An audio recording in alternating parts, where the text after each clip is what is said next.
What's up, guys? I'm Tommy Birch. I'm with the Des Moines Register. I'm here with Register wrestling reporter Andy Hamilton, and we're going to be looking ahead to some of the high school and college action that's coming up this weekend. And let's jump right into it. In college wrestling, Andy, we've got a big in-state showdown between number 20 UNI at Iowa State, and on paper it looks like a pretty even matchup. Andy, how do you see that one kind of playing out?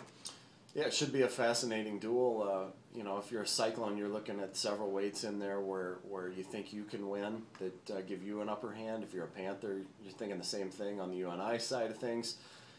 I think three matches in particular are going to be really pivotal, 125, 149, 174. The last one, 174 out of that bunch, features a couple three-time Iowa State high school champions with Cody Caldwell of Waverly Shell Rock wrestling for UNI against Tanner Weatherman, who started at Ballard of Huxley in the lineup for Iowa State. Those guys have both been in and out of the rankings this year at 174. Both have displayed that they can wrestle with some of the top guys in the country and beat other ranked opponents. Weatherman in particular wrestling really well lately. Just dropped a 3-0 decision on Sunday to number one Chris Perry, formerly number one of Oklahoma State. But Tanner was in that match. He's wrestling a lot better than he was in December. He's beaten a couple ranked guys here recently and put his name up there in the rankings. So I think that one is going to go a long way towards determining the outcome of the dual meet. Seems like there are a lot of matches in that meet that can go either way, either Iowa State's way or UNI's way, right? Yeah, there are some where there are a couple on each side, 2 or 3 on each side where there's a clear favorite. But like I said, I think 125 where you're featuring a couple unranked guys that have been that have had mixed results this year. Same at 149. Those haven't been strong points for either side, dependable weights for either side this season. So I think those are going to be the pivotal ones. Those three along with those two along with 174. But you get into the upper weights where it's a little bit more defined. Northern Iowa's a heavier favorite at 184 with Ryan Loader. Although Boaz Beard of Iowa State has been wrestling better lately, just coming off a win against number 10 Chris Chianuma of Oklahoma State. But that's a weight from the Panther standpoint. If you're looking at it, you've got to have that weight. And then the same thing goes at 197 for Iowa State with Kyvan Gadsden's really on a roll right now and shooting himself up the rankings. So. I think the key ones are going to be the ones we've talked a lot about already. Another big one going on that night is number 2 Iowa at Illinois. The Hawkeyes are coming off their big win against top-ranked Penn State. Where do they go from here?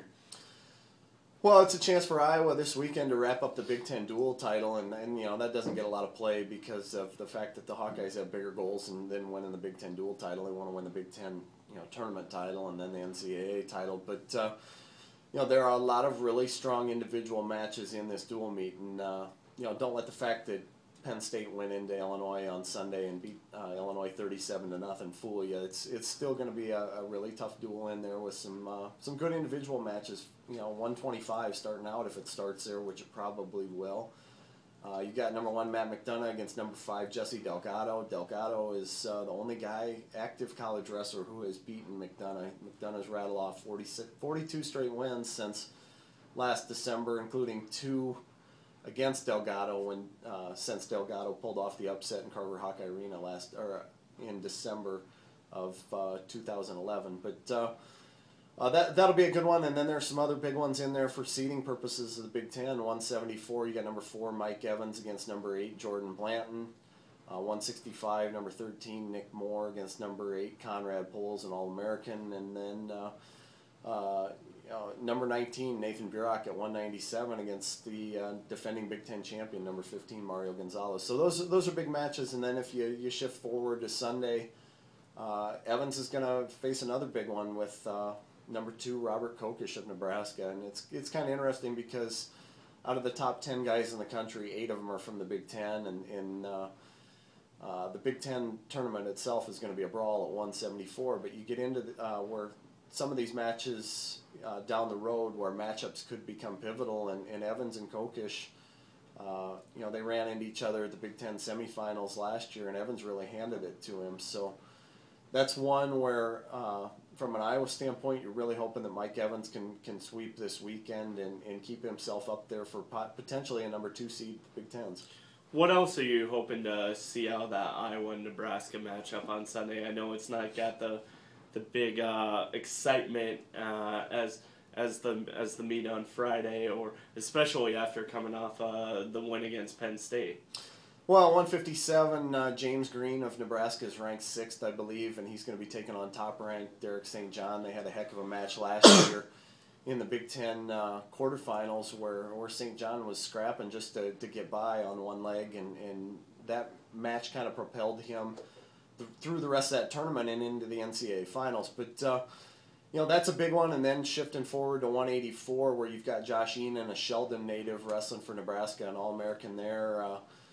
Going up against either Grant Gambrill or Ethan Lofthouse, a couple guys there where that's a situation that 184-pound slot in the Iowa order is kind of unsettled at this point, and it's been Lofthouse all season long up until last Friday night where the Hawkeyes used Gambrill. So I think both guys are auditioning right there for that job, and there's a chance not only Friday night but as well on Sunday for those two guys to sort things out. On to the high school side, it's getting to that point where you and I aren't going to be really sleeping. We're going to be covering a lot of high school wrestling. We're getting down to that home stretch where the high school state tournament is just right around the corner. As we get down to kind of that home stretch, I know we have a couple of guys that are eyeballing four straight state titles. What are some of the things you're going to kind of be keeping an eye on, some of the big storylines in terms of high school action? Well, when everybody clicks on DesMoinesRegister.com tomorrow or on Thursday and sees this video, by then the state duels field will be set. 24 teams will be in. We've already got the 1A and 2A field set. 3A wrestles Wednesday night in the regional duels, and that'll get sorted out. But and then shifting forward to Saturday, 672 high school wrestlers across the state are going to punch their tickets to next week's traditional meet. So I think Saturday's a really fun day looking around the brackets around the state to see who made it in that might have been a surprise, who didn't, that got their dreams shattered this weekend in the district meets. But and then counting up, from a team standpoint, how many of the top teams get their individual qualifiers, how many they get through, how many will the top-ranked teams, Alburnett, West Delaware, Southeast Polk, can they get double figures? Can they get up to 12, 13, 14 guys? In and give themselves an advantage, a numbers advantage going into next week's traditional meet.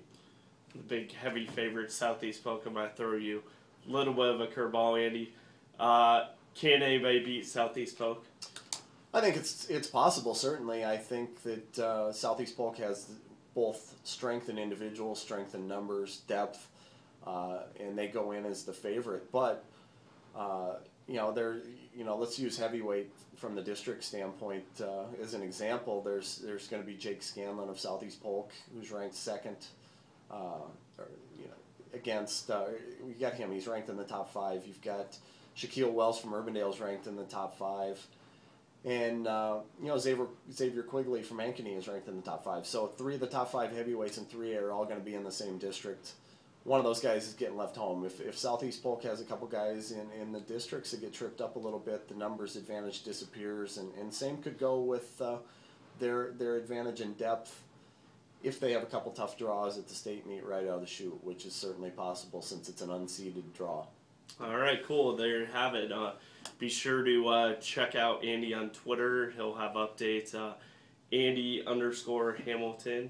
Correct? Yep. And then check back to DesMoinesRegister.com for a recap of everything that happened over the weekend and for video and stories from Andy. So check us out.